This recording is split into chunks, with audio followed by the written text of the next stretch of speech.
bizim köməyimizə çatır. Hansı ki, su içmək, sərin su səpmək, yaxud da məsələn, başqa nələr var? Yorğanın altında bastırmaq lazım Yorğan deyil. yorğanın altında bastırmaq əksinə, belə deyək ki, dəri vasitəsilə temperaturun atılmasının qarşısını alacağına görə, azaldacağına görə daxili istiliyi daha da artırır. Amma mən həmişə yorğanın altında bastırıb, həmişə də tərləmişəm, düzəlmişəm amma. Amma bu yanlış bir bilgidir.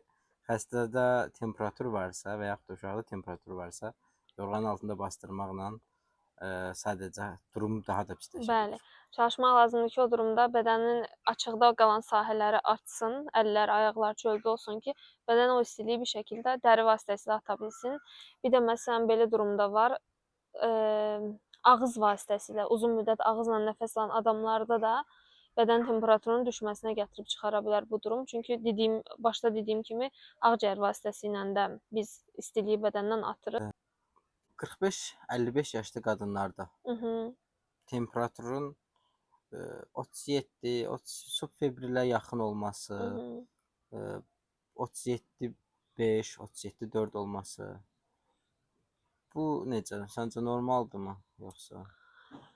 Ümumiyyətlə, başda da dediyim kimi 36,5-37,5 arasında temperatur normal qəbul edilir əksər hallarda və bizim bədənimiz belə tənzimlənib ki, bizim bədənimizdə səhərlər 6 radələrində bədən temperaturu daha aşağıdır və axşama doğru saat 4-6 arasında bu qalxır və 37-7-yə qədər də qalxa bilər normal insanda. Amma sənin dediyin bu hal yəqin ki, sən burada klimaks dövrünə girmiş qadınları nəzərdə tutursan əsasən. Klimaks dövrü, yəni qadında menstruasiyanın artıq bitməsi, yumurtaqların funksiyasının yavaş-yavaş sona çatmasını göstərir və bu dönəmdə qadınlar temperatur artışı müşahidə olunur qadınlarda və tərləmə, isti basmalar, üzün qızarması, sinənin qızarması. Bunun da çox maraqlı bir izahı var. Təxmin olunur ki, qadında ümumiyyətlə yumurta hüceyrələrdə estrogen deyilən bir hormon ifraz olunur, hansı ki, bu çox önəmlidir. Həm qadının metabolizması üçün, həm sümük fəaliyyəti, bir çox şey nöqteyi nəzərdən çox önəmlidir.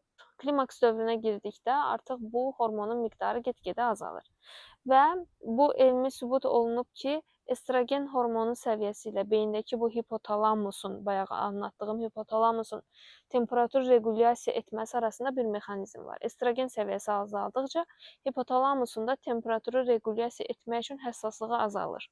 Yəni, hipotalamus əvvəlki kimi nizamlaya bilmir və bu zaman adi bir bədəndə artışı belə, istilik artışını belə çox ciddi bir temperatur artışı kimi qəbul etməyə başlayır və bu zaman yenə də bəzi mexanizmlər